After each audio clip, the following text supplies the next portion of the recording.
అందరికీ వందనాలండి. యెషయా గ్రంథము 41 అధ్యాయము 1 వచనము. ద్వీపములారా నా ఎదుట మౌనముగా ఉండుడి, జనములారా నూతన బలము పొందుడి. వారు నా సన్నిధికి వచ్చి మాట్లాడవలెను. వ్యాజ్యము తీర్చుకొనుటకు మనము కూడుకొందము రండి. తన ప్రవర్తన అంతటిలో నీతిని జరిగించు వానిని తూర్పు నుండి రేపి పిలిచిన వాడెవడు?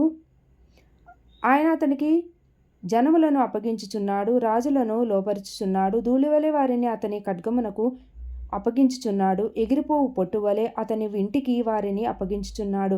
అతడు వారిని తరుముచున్నాడు, తాను ఇంతకుముందు వెళ్ళని త్రోవనే సురక్షితముగా దాటిపోచున్నాడు. ఎవరు దీని ఆలోచించి జరిగించెను? ఆది నుండి మానవ వంశములను పిలిచిన వాడెవరైనను యెహోవానగు నేనే. నేను మొదటివాడను, కడవరి వారితోనూ ఉండువాడను. నేను మొదటివాడను, కడవరి వారితోనూ ఉండువాడను. ద్వీపములు చూచి దిగులు పడుచున్నవి, భూదిగంతములు వణుకుచున్నవి. జనులు వచ్చి చేరుచున్నారు. 6వ వచనమండి. వారి ఒకరినొకడు సహాయం చేసుకొందురు, ధైర్యం వహించుమని ఒకనితో ఒకడు చెప్పుకొందురు.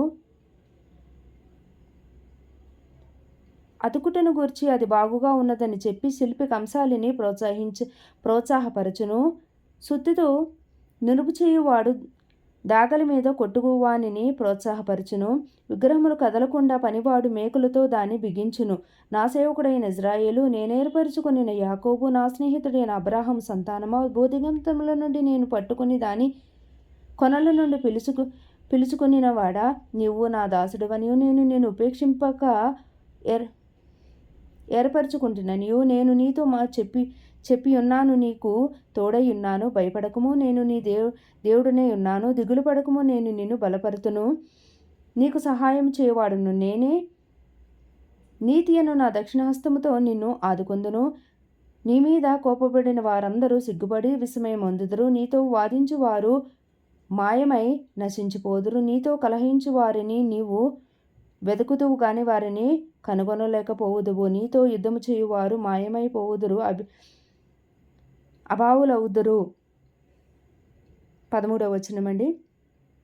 నీ దేవుడైనను యెహోవానగు నేను, భయపడకము, నేను నీకు సహాయం చేసేదనని చెప్పుచు నీ కుడి చేతిని పట్టుకొనుచున్నాను. పురుగు వంటి యాకోబు, స్వల్పజనమగు ఇశ్రాయేలు, భయపడకుడి, నేను నీకు సహాయము చేయుచున్నాను అని యెహోవా సెలవిచ్చుచున్నాడు. నీ విమోచకుడు ఇశ్రాయేలు పరిశుద్ధ దేవుడు. 15వ వచనమండి.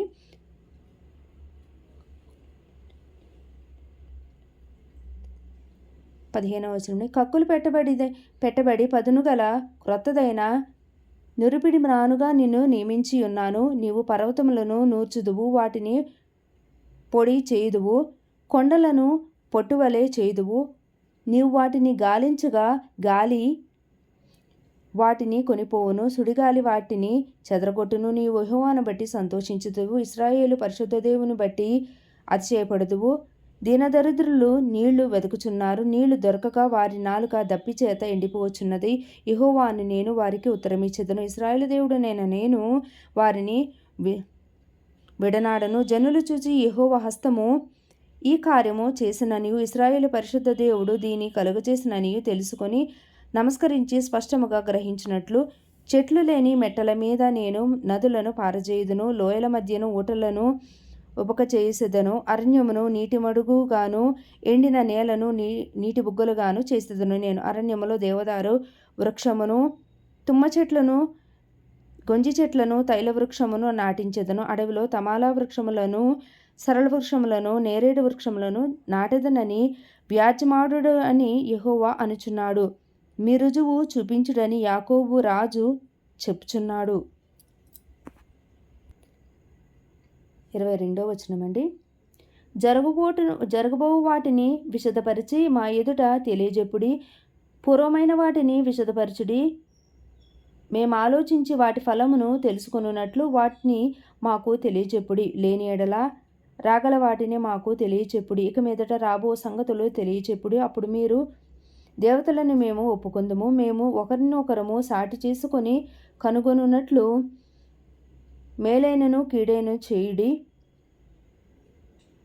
మీరు మాయ సంతానము, మీ కార్యము శూన్యము, మిమ్మును కోరుకొను వారు హేయులు.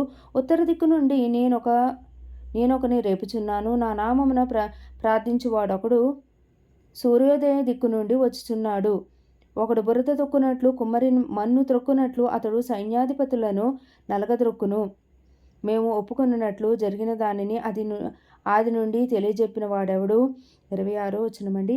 ఆ వాదము న్యాయమని మేము అనునట్లు పూర్వకాలమున దాన్ని తెలియజెప్పిన వాడెవడు? దాన్ని తెలియజెప్పిన వాడెవడునూ లేడు, వినిపించు వాడెవడునూ లేడు, మీ మాటలు వినువాడెవడునూ లేడు. 27వ వచనమండి. ఆలకించుడి, అవియే అని మొదట సియోనుతో చెప్పిన వాడును నేనే. యెరూషలేమునకు వర్తమానము ప్రకటింపమని నేనే పంపితిని. నేను చూడగా ఎవడునూ లేకపోయెను. నేను వారిని ప్రశ్న వేయగా ప్రత్యుత్తరమియ్యగల ఆలోచనకర్త ఎవడునూ లేకపోయెను. వారందరూ మాయా స్వరూపులు, వారి క్రియలు మాయా, వారి పోత విగ్రహములు శూన్యములు, అవి వట్టి గాలి అయి ఉన్నవి. 42వ అధ్యాయం అండి, 1వ వచనము. యెషయా గ్రంథం అండి. ఇదిగో నేను ఆదుకొను, నా సేవకుడు, నేను ఏర్పరచుకునేవాడు, నా ప్రాణమునకు ప్రియుడు, అతని యందు నా ఆత్మను ఉంచియున్నాను. అతడు అన్యజనులకు న్యాయము కనపరచును. అతడు కేకలు వేయడు, అరవడు, తన కంఠస్వరము వీధిలో వినబడనీయడు. నలిగిన రెల్లును అతడు విరువడు. మకమకలాడుచున్న జనపనార వత్తిని ఆర్పడు. అతడు సత్యమును అనుసరించి న్యాయము కనపరచును. భూలోకమున న్యాయము స్థాపించు వరకు అతడు మందగిలడు, నలుగుడు పడడు. ద్వీపములు అతని బోధ కొరకు కనిపెట్టును. ఆకాశములను సృజించి వాటిని విశాలపరిచి, 5వ వచనమండి. ఆకాశములను సృజించి వాటిని విశాలపరిచి, భూమిని అందులో పుట్టిన సమస్తమును పరచి, దాని మీదనున్న జనులను ప్రాణమును, దానిలో నడుచువారికి జీవాత్మను ఇచ్చుచున్న దేవుడైన యెహోవా ఇలాగు సెలవిచ్చుచున్నాడు. 6వ వచనమండి. గ్రుడ్డివారి కన్నులు తెరచుటకును, బంధింపబడి వారిని చెరసాల్లో నుండి వెలుపలికి తెచ్చుటకును, చీకటిలో నివసించు వారిని బందీగృహంలో నుండి వెలుపలికి తెచ్చుటకును, యెహోవానగు నేనే నీతి విషయములలో నిన్ను పిలిచి నీ చేయి పట్టుకొని ఉన్నాను. నిన్ను కాపాడి ప్రజల కొరకు నిబంధనగాను, అన్యజనులకు వెలుగుగాను నిన్ను నియమించి ఉన్నాను. యెహోవాను నేనే. ఇదే నా నామము, ఇదే నా నామము. మరి ఎవనికిని నా మహిమను నేను ఇచ్చువాడను కాను. నాకు రావలసిన స్తోత్రమును విగ్రహములకు చెందనీయను. మునుపటి సంగతులు సంభవించెను కదా, క్రొత్త సంగతులు తెలియజేయుచున్నాను. పుట్టుక మునుపే వాటిని మీకు తెలుపుచున్నాను. సముద్ర ప్రయాణము చేయువార్లారా, సముద్రములోని సమస్తమా, ద్వీపములారా, ద్వీప నివాసులారా, యెహోవాకు క్రొత్త గీతము పాడుడి, భూదిగంతముల నుండి ఆయనను స్తుతించుడి. 11వ వచనమండి. అరణ్యమును దాని పురములను, కేదారు నివాసము గ్రామములను బిగ్గరగా పాడవలెను. శల నివాసులు సంతోషించుదురుగాక, పర్వతముల శిఖరముల నుండి వారు కేకలు వేయుదురుగాక. ప్రభావము గల వాడని మనుషులు యెహోవాను కొనియాడబడుదురుగాక. ద్వీపములలో ఆయన స్తోత్రము ప్రచురము చేయుదురుగాక. యెహోవా సూర్యుని వలె బయలుదేరును, యోధుని వలె ఆయన తన ఆసక్తి రేపుకొనును. ఆయన హుంకరించుచు తన శత్రువులను ఎదిరించును, వారి ఎదుట తన పరాక్రమము కనుపరుచుకొనును. చిరకాలము నుండి నేను మౌనముగా ఉంటిని, ఊరుకొని నన్ను అణుచుకుంటుని. ప్రసవవేదన పడు స్త్రీ వలె విడవకుండా నేను బలవంతముగా ఊపిరి తీచు ఒగర్చుచు రోజుచున్నాను. పర్వతములను కొండలను పాడు చేయుదును, వాటి మీద చెట్టు చేమలన్నిటినీ ఎండిపోచేయుదును. నదులను ద్వీపములుగా చేయుదును, మడుగులను ఆరిపోచేయుదును. 16వ వచనమండి. వారెరుగని మార్గమున గుడ్డివారిని తీసుకొని వచ్చెదను, వారెరుగని త్రోవలలో వారిని నడిపింతును. వారి ఎదుట చీకటిని వెలుగుగాను, వంకర త్రోవలను చక్కగాను చేయుదును. నేను వారిని విడువక ఈ కార్యములను చేయుదును.